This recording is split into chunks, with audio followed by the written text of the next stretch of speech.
नमो ब्रह्मादिभ्यो ब्रह्मविद्या संप्रदायकर्तृभ्यो वंशऋषिभ्यो महद्भ्यो नमो गुरुभ्यः।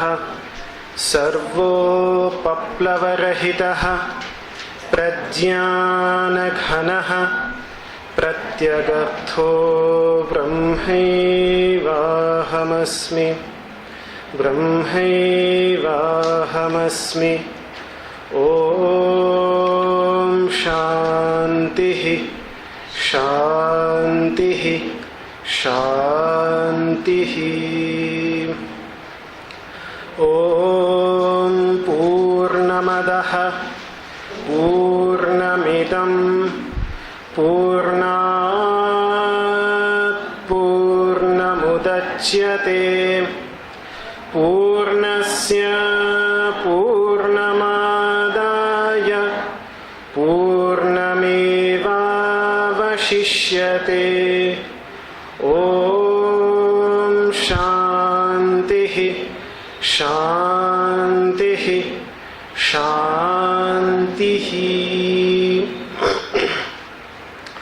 ॐ ईशावास्यमिदं सर्वं यत्किञ्च जगत्यां जगत् तेन त्यक्तेन भुञ्जीथ मा गृधः कस्य स्विद्धनम्। कुर्वन्नेवेह कर्माणि जिजीविषेच्छतं समाः। एवं त्वयि नान्यथेतोऽस्ति न कर्म लिप्यते नरे। असुर्यानामते लोका अन्धेन तमसावृताः तांस्ते प्रेत्याभिगच्छन्ति ये केचात्महनो जनाः। अनेजदेकं मनसो जवीयो नैनद्देवा आप्नुवन् पूर्वमर्षत् तद्धावतोऽन्यानत्येति तिष्ठत् तस्मिन्नपो मातरिश्वा दधाति। तदेजति तन्नैजति taddure tadvantike tadantarasya sarvasya tadu sarvasyasya bahyatah. Om Shantihi Shantihi Shantihi.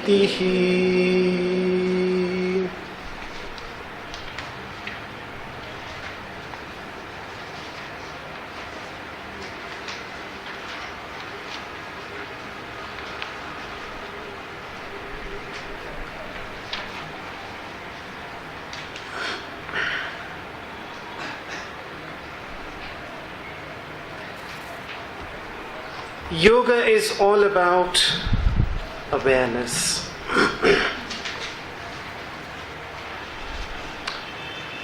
From the very first step, the yamas,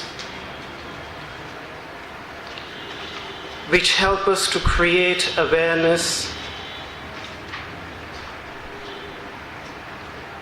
in our interactions with the society. A person can practice the yamas only if he is aware how he is reacting, how he is behaving towards others.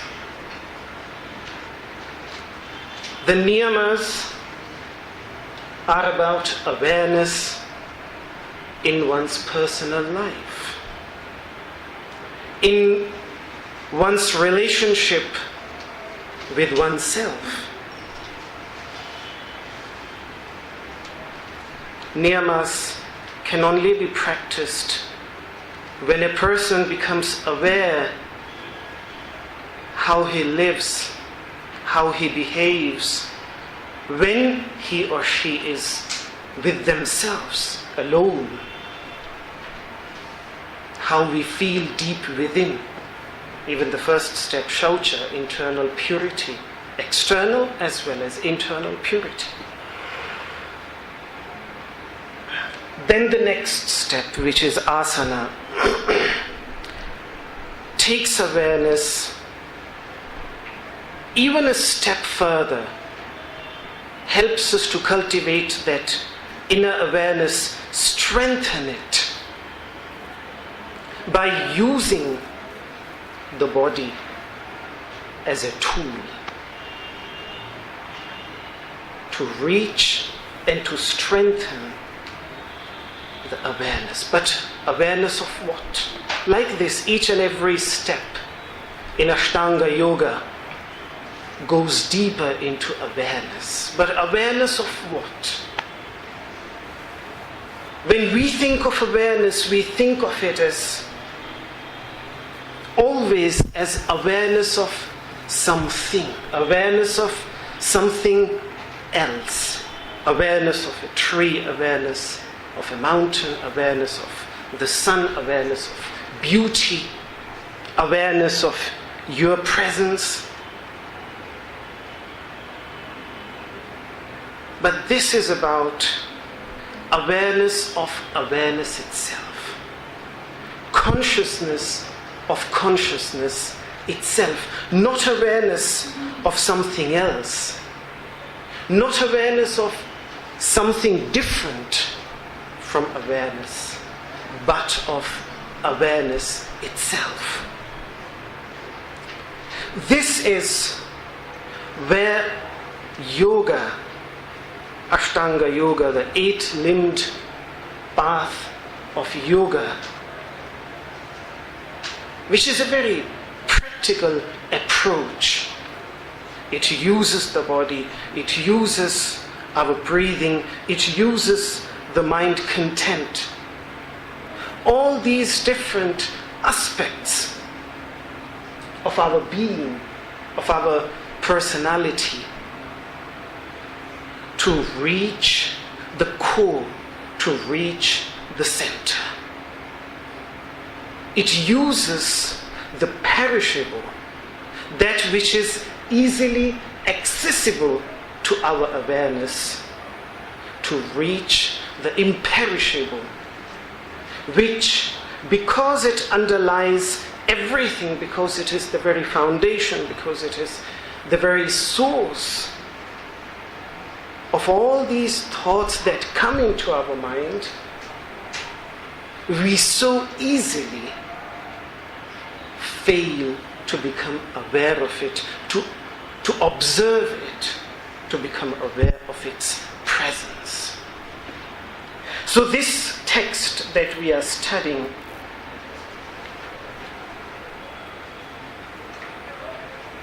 has some teachings that help us to draw back our awareness from something else, from that into the I, from this into the I. This is what Ishavasya Upanishad, the text that you have in front of you, which is the last chapter, the 40th chapter of Shukla Yajur Veda, one of the Vedas, the last chapter. And that is why the Upanishads are also called Vedanta, the conclusion of the Vedas, the Vedic wisdom. Just to put today's mantra that we are going to study now, to put it a little bit into the context. First of all, in the first mantra, Maharshi Dadhyang Atharvana, the teacher of this teaching, in the first mantra he talks about cultivating the awareness of the divine presence in everything, which creates respect for every living entity. And I think the inner journey unfolds from there. When a person is respectful towards every living entity. That is what the first part of the first mantra was about. Then in the second part of the first mantra, he talked about a radical idea which was nourishing oneself, that true nourishment, real inner growth can only take place when a person is ready to renounce. This is an idea that sometimes we don't like because we always want to own, we want to possess, we want to have. Yet one of the fundamental ideas in the whole path of yoga is that happiness is not in having. Happiness is not in owning something, in possessing something. Yes, there is happiness, but that is momentary. That happiness is momentary. If a person is looking for higher happiness, for long-lasting happiness, or what they call the everlasting happiness, then a person has to let go, whether we like it or not. And it is very logical, because the state that these masters are talking about is not something that we don't experience when we go into deep sleep, in complete forgetfulness, in complete ignorance, in complete absence of awareness. We still enter that state of complete peace. Yet we are just completely forgetful due to that particular modification, nidra, deep sleep. We are not aware where we are in that present, in that moment. Yet how important that state is, that a person would get crazy, would actually die if a person would not be allowed to enter that state every night. But to enter it, we cannot, even to this forgetful state in which we enter, which is extremely similar to deep meditation, only with the difference that in deep meditation a person is fully aware because he or she is not asleep. That is the only difference. Yet even in that deep sleep, a person cannot enter if he or she wants to carry.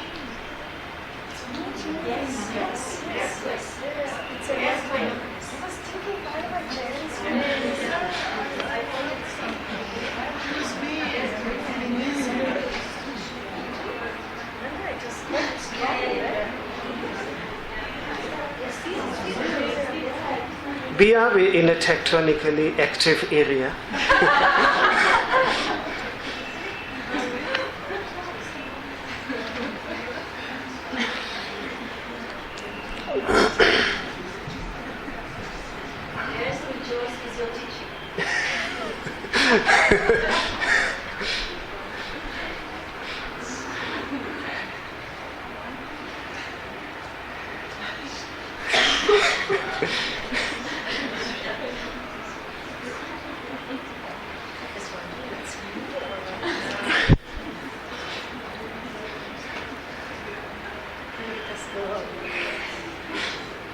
With too much yoga, even the body trembles. Do I feel some dizziness? Then my strange.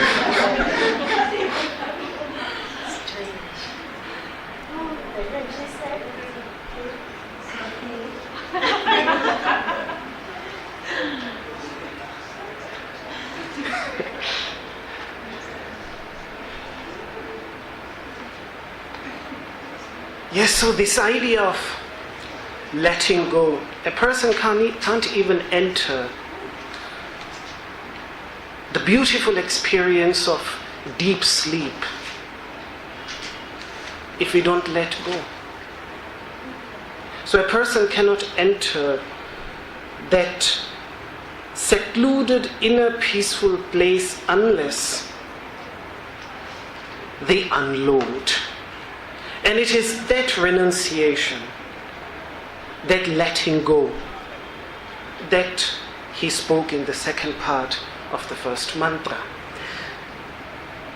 Then in the second mantra he spoke of hard work to achieve the goal of human existence and to allow this respect for all living entities and this idea of renunciation to inspire an individual in selfless acts of service, in selfless acts of charity, which further purifies the individual, the subtle impressions, the karma samskaras, the karmas, in the individual mind, subconscious, which are there impressed as impressions, which is important. Therefore it is important for inner cleansing.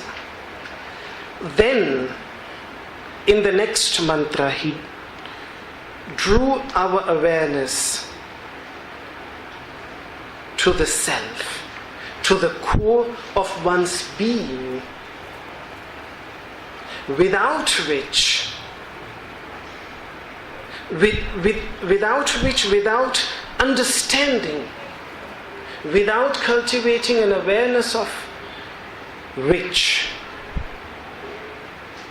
all our charity, all our good deeds, the goodness in them, the nobility in those good deeds will certainly benefit others, but the question is, does it benefit us as an individual? Because if that nobility, if that goodness in those good deeds, in those charitable acts is only skin deep and has not gone deeper, then again a person can perform charity, and that's what happens. A person starts performing charity, it's a noble deed, but if the end is always gratification of one's own desires, then true selflessness, by which I mean lack of selfishness, where there is no selfish interest in material terms, such charity cannot occur. unconditional love, in which there is no hatred at all, which is what is seen as the final goal in yoga, to cultivate that, to develop that in one's life. Charity, our good deeds, will become incapable of leading us into that if that awareness lacks. And that is the reason some of the greatest masters, may it be Bodhidharma when he met one of the greatest emperors in Chinese history and told him the merit that you have accumulated as a result of your noble deeds is not helpful. Or when in Chandogya Upanishad, in one of the Upanishads, the teaching to one of the very noble kings to search within himself, to go deeper. The reason is that. So therefore, in the next mantra then he cautioned what happens when a person performs noble deeds without a deeper awareness of oneself. This is what he did in the third mantra, and after that, in the fourth and the fifth one, the teacher described his own experience, because whatever the masters have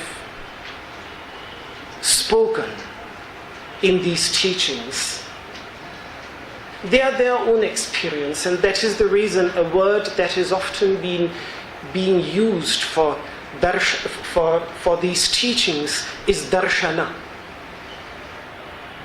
which is frequently used as a synonymous, as the equivalent term for philosophy, for the English word philosophy in Sanskrit, in Hindi language. But philosophy means something different. Philosophy means love for wisdom. And darshana means vision. Darshana means seeing. Darshana means direct experience. So whether it is Patanjali's Yoga Darshana, Patanjali's experience, insight, direct experience into yoga,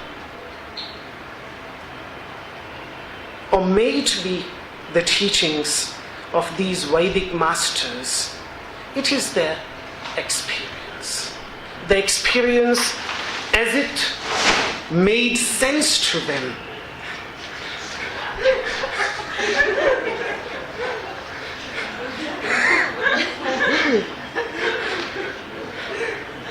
I think that was the after effect of the earthquake.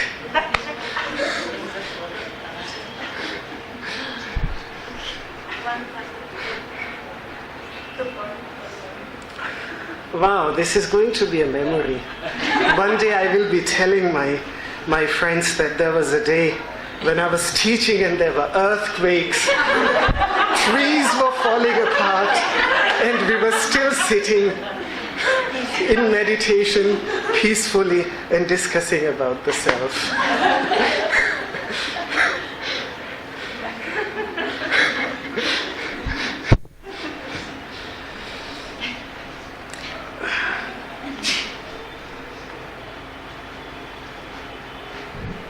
Distractions happen. All the time they happen when we meditate. I mean, this is just, we are studying, but even when we meditate, something falls, a thump is there, then a monkey jumps on a roof or on a branch, and something always happens. I'm talking when a person is in the forest. So the mind goes away. We have to welcome that, be happy about it, laugh at it, and then welcome the mind to come back into the present moment, into what we are doing, into what we are thinking about. So this awareness of the self, the experience, whether it completely makes sense to us or not, that's a different question. And it shouldn't always, because everyone's mental setup is different, everyone's experience of the truth is different. This experience happened to someone who was 3,000, 4,000, or maybe 5,000, who lived 5,000 years ago, had a completely different mental setup. Didn't knew many things that we know today, and yet was most probably in certain levels a far more advanced human being in humanistic terms than most of us are today. So it's not necessary that we can relate with everything what he or she, these Vedic masters, these Vedic prophets and prophetesses speak of, express in their words. But if it inspires us to search within for that which was experienced by them, because what they are experiencing is something that is our very birthright, is something that is present within each one of us. How we formulate it, how we express it in words, that transverbal entity, the very source of our words, that is our choice. That is the belief system in which we wish to express it. The religious system in which we wish to relate with it. That might be different, that might differ, that doesn't matter. But the entity that they are speaking about is that underlying entity about which all mystics of all religions and of all times, and with no religious affiliation, because a mystic in reality does not belong to any religion. Outwardly you say, yes, he is a Sufi mystic, he is an Indian mystic, but in reality, as St. Martin said, that a mystic, all mystics speak the same language and come from the same country. So, but then now, after having talked about their own experience of that consciousness, of that inner entity in these mantras, in these shlokas, where does this teaching lead us to? That is the question. Where does it lead to? This is where now the next mantra, which is, I think the sixth one, the sixth mantra, where it leads us into the sixth and the seventh. I would really say that these two mantras are the very summum bonum, the very core, and they are also, that's the reason, they are in the very center of the Upanishad. Everything else is less important, and what is being expressed in these two mantras is the most important teaching, the most important message of the Upanishad. This is where this teaching has prepared us to lead us into the first mantra, the sixth mantra, that we are about to study, is about transcending hatred. This is where ultimately all these noble, philosophical, mystical ideas have to lead us, to make it a practical reality that we can transcend, we can overcome these feelings which follow an experience of pain. The moment we have some pain in our life, we experience pain, then dukkhanushai dveshaha.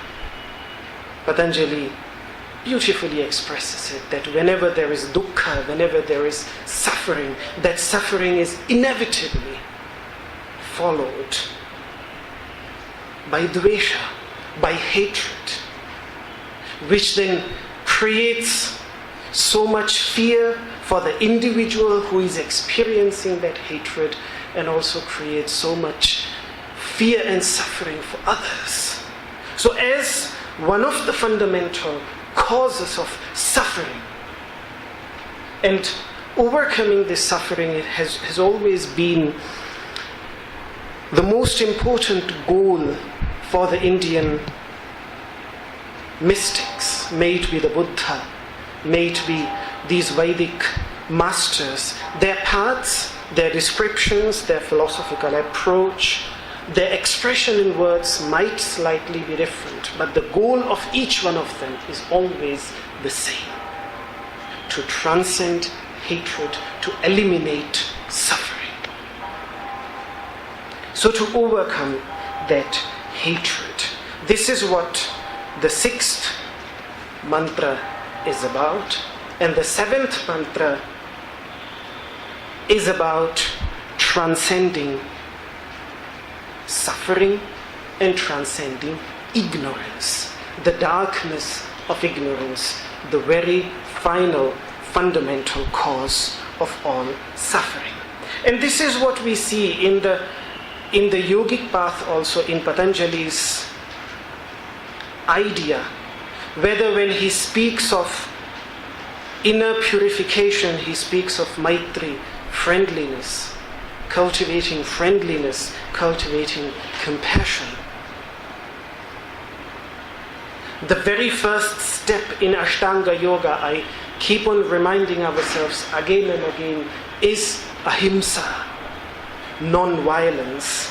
And the yogic masters are very clear that the rest of the yamas and niyamas and the rest of the limbs are ultimately to strengthen the person, to give the individual the strength that a person can actually practice in reality, can not only pay lip service to ahimsa, to the principle of non-violence, to the noble idea of love, but actually to be able to live it in thoughts, words, and deeds, to refine it further and further, what is known as shodhana, to refine it further and further. This is the ultimate goal.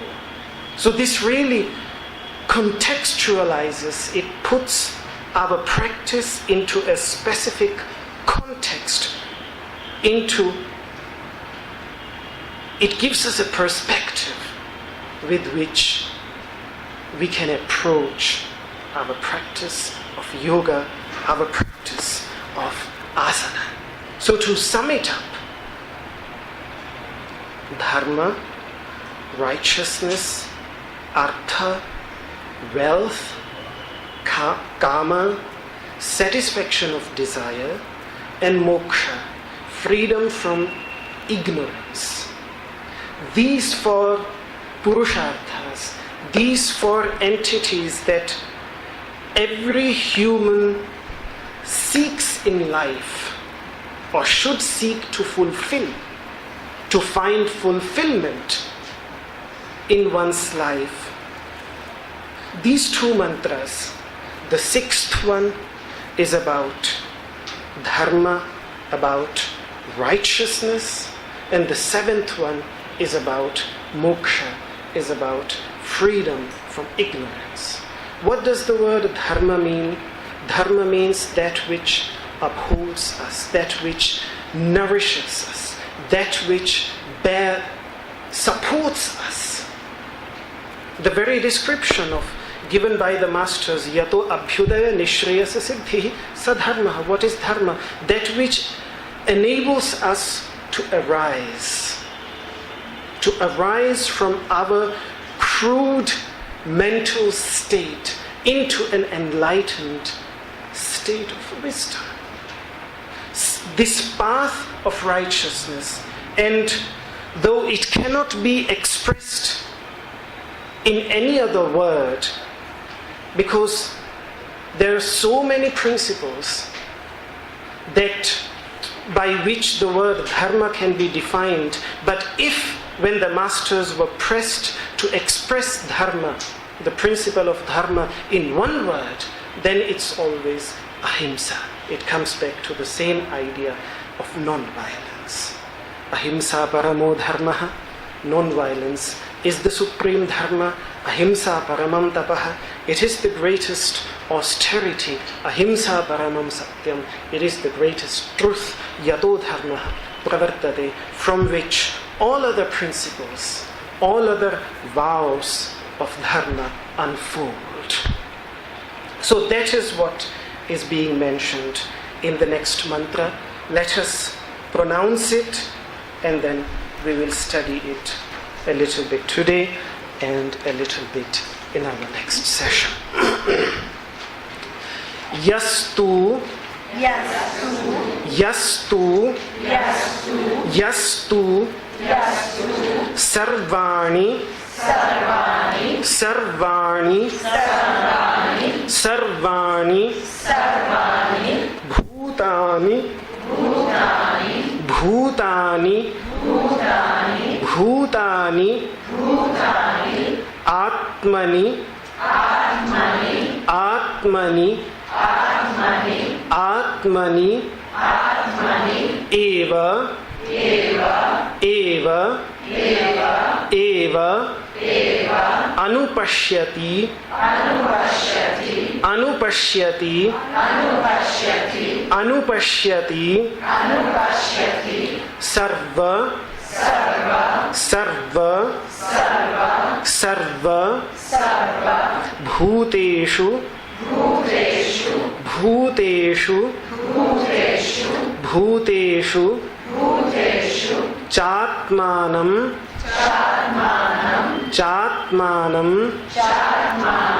chatmanam, tato, tato, tato, na, na, na, vijugupsate, vijugupsate, vijugupsate,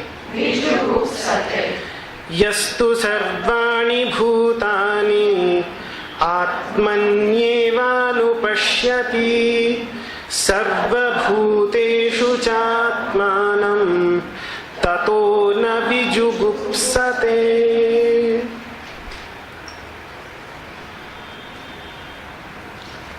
Yastu, that individual who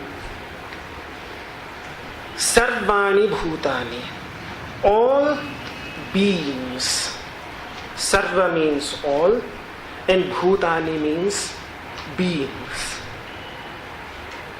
Bhuta means that which came into existence. There are two words. They have been derived from the same root, bhu or us, which in Sanskrit sound very different. Bhu and us, they are two roots, but they are interchangeable.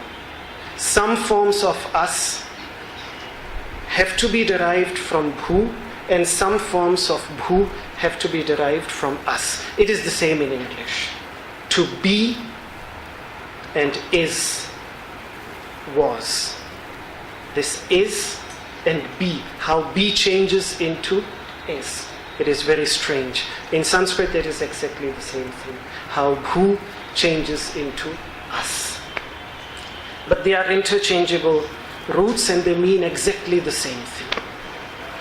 So one word for this pure consciousness that the masters are talking about is the same root being used in the present continuous form. Sat. Sat means present continuous form of being. And bhuta, the word that has been used here for all beings, for all living entities, is the past participle of becoming. That which has become, that which has come into existence. And because it is used in plural, it stands for the many. So while the entity that the master is talking about is the pure presence, is the continuous presence, the continuous unchanging presence, the source of the bhutas, all the beings that came into existence, that exist. The word bhuta in Sanskrit also means living entities, and it also means the 5 elements out of which these living entities are created. So when the master speaks of all the bhutas, the one who sees in all the bhutas, it can mean both. It can mean all living entities, in all living entities, or in all the elements, which are the very foundation of our physical and psychological body. Our physical and psychological body, which means our body and mind, manas at least, is a result of these 5 elements. Subtle and gross, in their subtle gross forms. So one who sees these all beings Atmani, within himself. Anupashyati, sees. Now anupashyati is an interesting word because pashyati means to see, one who experiences all these living entities as being present within himself, not separate from themselves. The word anu, which has been used here, is an interesting word, and it means exactly the same thing as the same word means when Patanjali uses it in the first sutra, Atha Yoga Anushasana. Anushasana. Anupashyati Anushasana. It means to follow, to come after. After a yogic practitioner has heard these teachings and has tried to cultivate this awareness within themselves, as a result of that, when he experiences this and sees all entities, all these living entities within himself. So by this master is giving credence, is giving respect to this extremely ancient lineage of masters, the origin of which is completely unknown. To be respectful, to be thankful to them for the wisdom that we have received. So that is the meaning of the word anu here. That is the meaning of the word. And therefore the idea that Patanjali is the father of yoga. He is a father of yoga, but the origin of yoga goes back into extreme antiquity, of which we have no record at all, and he makes it very clear in his very first sutra. And every master whose teachings have survived the test of time, we can find such references to the more ancient masters. So this is a way of expressing our respect to them. Even though we don't know their identities, we don't know their individual being, but still we are being thankful to them for bringing down this wisdom from which we benefit as an individual. So yastu sarvani bhutani atmanyevanu pashyati, someone who experiences all these living entities within himself, and sarva bhuteshu chatmanam, and his own self, atmanam, his own self, he sees in all beings. He sees all beings within himself and sees himself in all beings. What does it mean? It simply means that the division that we have created, I versus everyone else, I versus you, I versus this. Someone who has been capable of transcending this division. How we do that? With what philosophical approach we do that? With what practical approach we do that? With what set of teachings, by following what set of teaching we do that? That is insignificant. That is not important. Any teaching, any path, any system of belief, of faith, of any practical approach that can lead us into transcending this inner division is meaningful. That is one of the basic ideas in Vedanta. And such paths, such systems, such methods can be endless. Because the goal is just to enter within and find that source of love, that source of selflessness within, and to become aware of it. That's all. Yaya bhavet pumsam Sureshwaracharya in the 8th century, 1200 years ago, vyutpattihi pratyagatmani, whatever method enables an individual to become aware of this inner self, which enables a person, the awareness of which enables a person to transcend this division, this wall, this glass that we have created around us, from which we see, to break it. Anything that enables us to break that glass, that dividing glass between our tiny little, this speck of being, a little speck of dust with which we identify so strongly, and the rest of the universe. Whatever shatters that into pieces. Sasaiva prakriyeha syat. That is a method, that is a prakriya, that is a genuine method. And sachanavasthita. Such prakriya, such methods can be infinite in number. Actually, they are infinite in number because the methods that the masters have expressed, they were the methods that worked for them. And our method necessarily has not to be exactly the same, because so much has changed since then. The water that is constantly flowing has changed. So the truth is never ever the same. The teachings remain the same. For 3,000 years, Ishavasya Upanishad has remained the same. The Bible has remained the same for 2,000 years. The Quran has remained the same for 1,600 years or 1,400 years.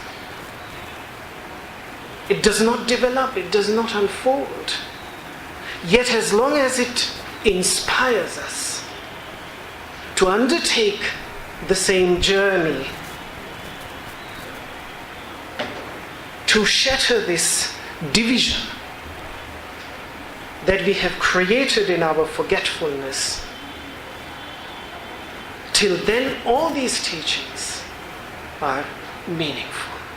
And if they fail to do that, if they on the contrary strengthen that wall, strengthen that division, then they are completely useless, fit to be burnt, of no use at all. So yastu sarvani bhutani atmanyeva anupashyati sarvabhuteshu chatmanam tato na vijugupsati. As a result, by reason of such a view, by reason of such an experience, tataha, therefore, na vijugupsati, such a person does not feel any revulsion, any hatred, any dislike. From this level of awareness, from this high level of understanding, from this high level of unity, unified oneness, there is no hatred, there is no dislike towards anybody. We will look at this teaching a little bit further today. The time constraint, we'll have to leave it here. If there are any thoughts, any comments, any questions, we still have a few moments. Any feedback? Because your thoughts, your questions are extremely important to me as an individual. Many of you who were present in the last class, which we ended with some pertinent questions which kept me occupied for a few days that followed. And if you have listened carefully, I have addressed my thoughts, my ideas on those questions as I tried to digest them. And through that I personally also feel immense growth. It feels that these questions sometimes which I'm incapable of asking, when you ask them, then by thinking on them, my insight, my own understanding deepens. So if there is any thought that comes, if there is any question that comes, yes? If we assume, if we make this hypothesis just for a minute, that one is able to do this kind of connection, that is able to see himself or himself in other people, the person next to him or next to her, even in an intellectual way, which is only a partial way of doing it. And let's say that you are indeed able of doing that, identifying, feeling empathy, feeling empathy. You are able or not able? You are able. You are able, yes. To feel empathy, to identify yourself with another person. And you're doing that in a proper way, but still there might be hatred or aversion. Is that safe to say that that comes from a place of not loving yourself, not accepting yourself? Yes. Is that assumption? Yes, exactly. I think his question is that in the absence of, correct me if my paraphrase, my words are not correct, how I paraphrase the question. He said that if we don't experience this literally, though can relate with it intellectually, and yet despite being able to relate with it intellectually, if we are incapable, or if some hatred is present, then does it mean that we have not understood ourselves properly? Is that what you said? The last part is that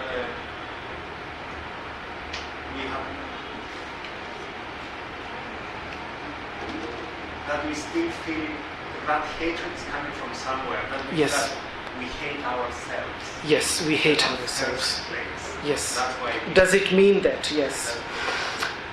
And I think that is the reason that to eliminate hatred completely, a person first has to understand oneself completely. There is no other way.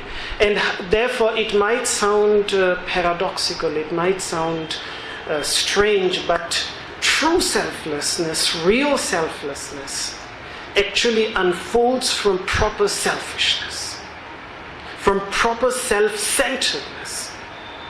True selflessness does not unfold by running away from oneself, which is what we usually do. We use our relationships, we use our hobbies, we use our work, we use our engagements, we use everything else out there. Even if we are, for example, somebody who drinks or takes drug, these are all methods of running away from oneself.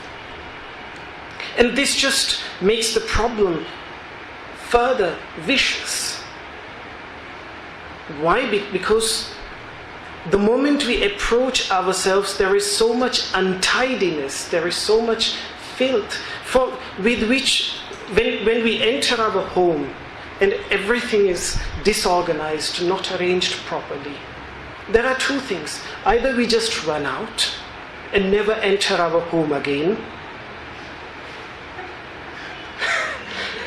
just live out there, keep on running out. That is one thing, that is one possibility. You could do that in practical terms with the home out there, because you could, if you have money, you could buy a new home and leave this home alone. You can't do that with your body. You can't do that. That's not possible.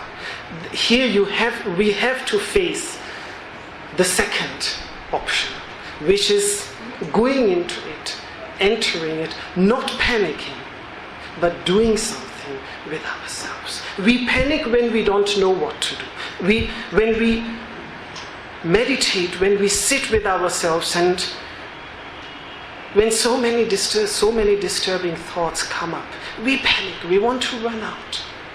We don't want to face. Why? So we have to do something about it. We have to do something about it.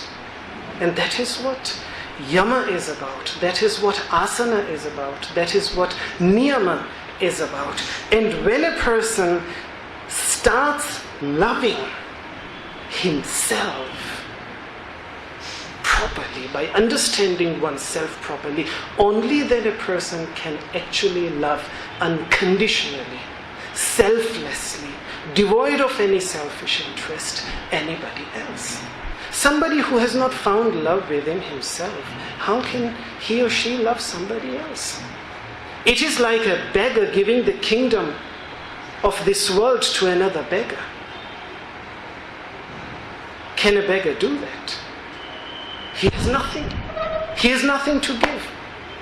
And yet, in words he says, I'm giving my whole kingdom to you. He has nothing. First of all, he has to have it. Only then he can give. So yes, loving our neighbor is easy to say. Very easy to say. But how many could actually do it?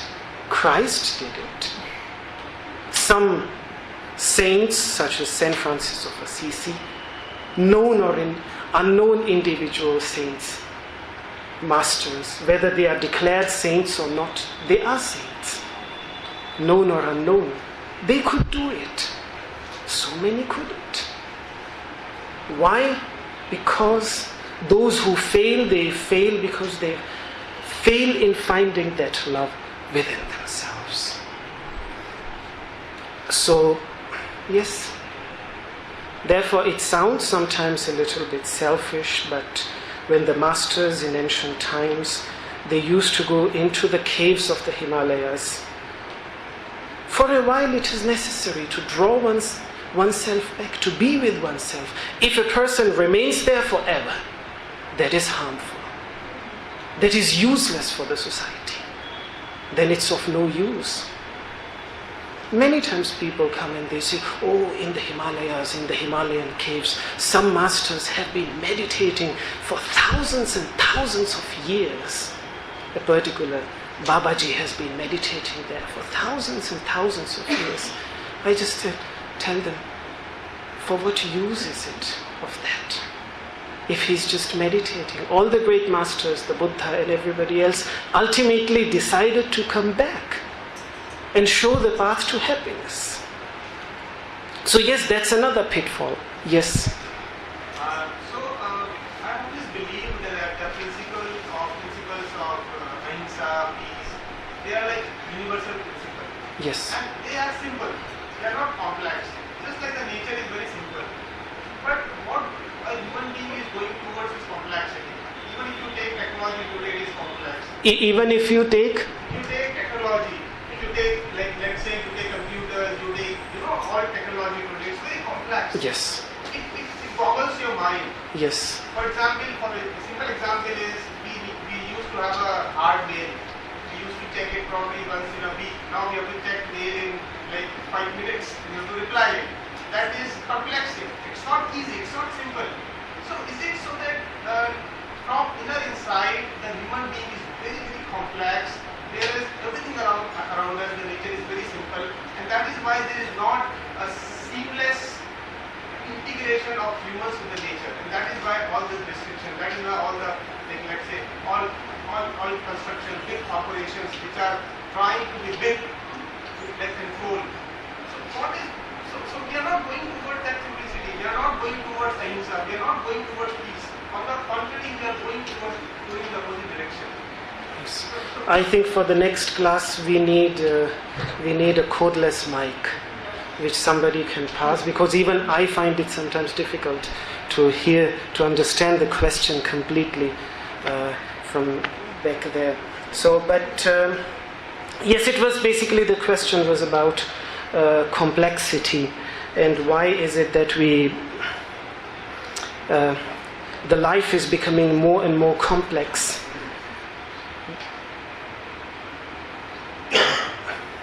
This brain is extremely complex. This physical body is extremely complex. Pure consciousness has no complexity at all. It is the most simple thing. That is what you said in the last.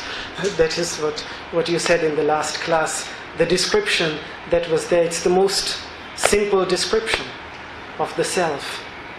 It is the simple most entity where there is no complexity at all. Yet when we try to understand it, when we try to experiencing it, does not require any complexity at all. But describing it in words, talking about it in words, because then it has to filter through our brain, through our manas. Complexity comes in. And on one side, we want this complexity. Philosophers keep on making this complexity even further complex. The mystics try to make it as easy as possible. The philosophers make it as complex as possible. Our modern technological developments, as you have stated, make it more and more complex, are making it increasingly complex. I think when we look for sense gratification, momentary sense gratification, we require increasing complexity. Because our senses get used to a certain level, and then they want more. And for that, we have to give them something more complex. Then they want something more. Then we have to give them something more complex. Till a moment comes when we can't handle it anymore, and then we speak of detoxing. Then we speak of, detoxing from mobile phones. What is it called? There is a word, it's on my... digital detox. We speak of digital detox. On Sunday, on one day, all my iPads, mobile phones, computers, email, everything, nothing, I will touch nothing, and I will just be with myself. Digital detox. That is the balance that we need to find. That is the balance that we need to find in our life. Yes, yes. As it matters, the unity and discussed before, I feel sometimes in my personal relations that in order to understand and feel compassionate to someone, sometimes I practice not ahimsa but himsa to myself. And I think that... himsa to yourself. Yes, yeah. In order to understand someone. And sometimes I feel that this presses me a lot. And I think that sometimes we are used to give excuses to other people. And also, I read in the Yoga Sutras, I think, I'm not sure, in the 33 Yoga Sutras, that Patanjali said that if you are with wicked people, you have to ignore them. but this is contradictory with the unity, with the thought of God. Yeah. There are two parts of your question. One is in our relationships, sometimes we end up committing himsa, violence, upon oneself to understand the other. That is yes, that happens. That happens. But the second part of your question was that Patanjali speaks of upeksha in the sutra Maitri Karuna Mudito Upekshanam, upeksha towards the wicked. How did you translate upeksha in English, the word that you used? No, ignoring them. Yes, ignoring the wicked. Okay. First of all, in our relationships, coming back to how I see it in my own relationships, a certain amount of commitment and a certain amount of self-sacrifice is fundamental to any relationship. That is important. To understand someone else, we have to sacrifice. A mother has to sacrifice herself for the child. A husband has to sacrifice himself to understand his wife. This self-sacrifice is inevitable, is important, and I think it makes the relationship very beautiful, because that is what we invest into our relationship with that individual. This is a form of tapas, a form of austerity in which we sacrifice ourselves. And if we do it with understanding, because the idea of tapas as expressed by the masters requires a lot of understanding. We just use the word austerity, but a person has to find the perfect balance of tapas, because one can easily go into extremes. One can easily go into extremes of tapas, into extremes of self-sacrifice, which start becoming detrimental to the individual himself. Now, where is that fine line between the self-sacrifice which is nourishing to us, because it nourishes our relationship, and where that self-sacrifice starts becoming detrimental to our relationship, because it starts becoming detrimental to the individual? That fine line, to find that is something that cannot be pointed out. That is something that a person individually, by contemplating, by thinking, by meditating, by being with oneself, by generating a deeper understanding, a better understanding of oneself, has to decide as an individual. I can decide it for myself only. I cannot decide it for somebody else. But I believe that my understanding of yoga, my practice of yoga, helps me to find that very thin little line between sacrifice that is nourishing and sacrifice that is detrimental. And the moment it starts becoming detrimental, the only way is that I have to pull myself back from such self-sacrifice. When I understand that it is getting detrimental, then I don't do it, I don't enter it. And yet, I keep that self-sacrifice which is not detrimental. I don't give up everything altogether. I've done enough, now that's it. I'm not going to sacrifice anything anymore for this person. I don't do that. I try to find that balance rather than swinging like pendulums from one extreme into the other extreme. I think the self-sacrifice itself has that egoistic connotation. When I'm saying that I'm sacrificing it, I think that egoistic connotation, when it comes in, it becomes detrimental to a lot of other things. Yes. So, and that happens very often. That happens this for my kids. Yes. I'm doing this for him, and Yes. he doesn't reciprocate. So Yes. actually, when we think about sacrifice, there is no sacrifice at all. I do because I like to do it. not a sacrifice. That is the next step. That is the next step. That is the next step. Freeing oneself from this ego. But it is easy to say.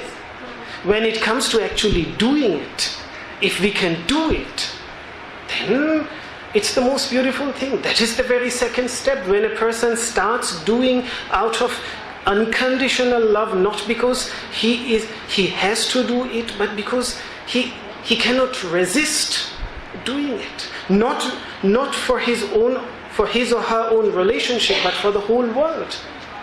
It just happens naturally.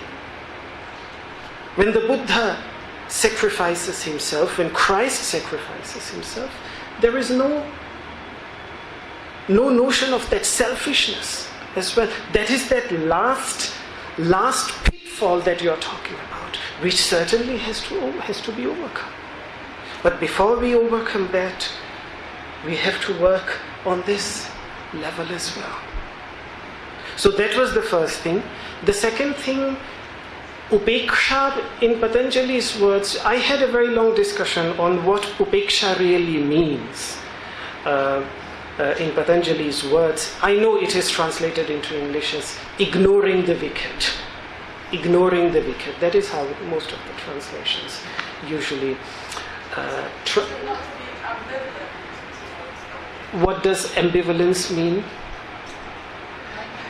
Like, you're unaffected by it. You are, yes.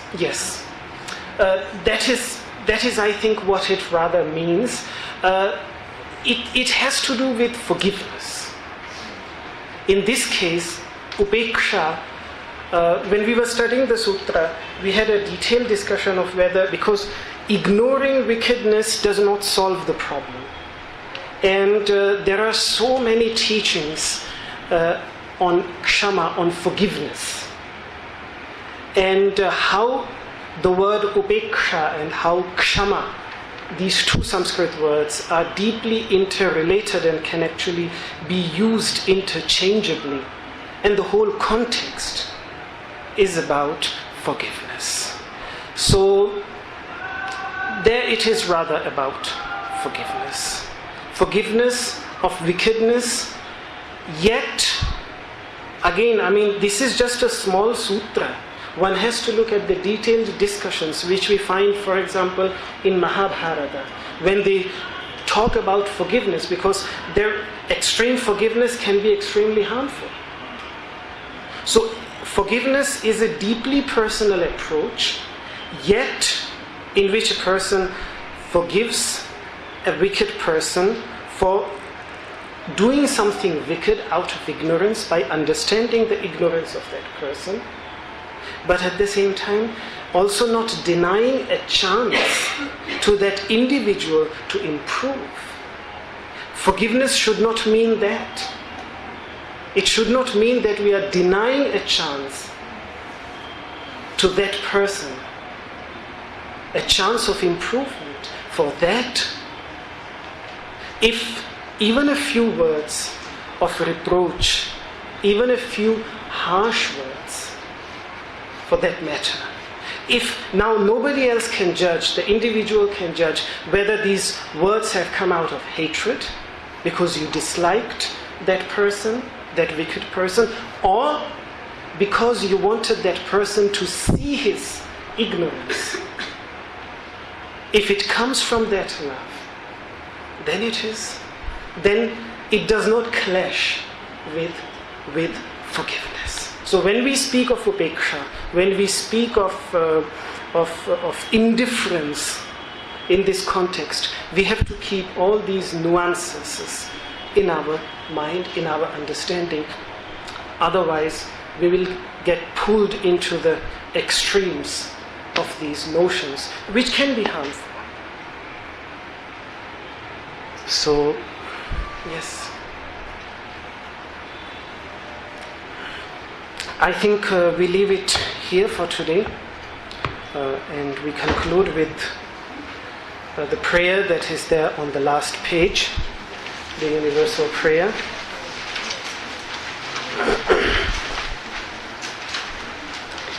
Then I'll see you again on Tuesday. Wednesday? I thought Tuesday. Whenever. Yes. Tuesday.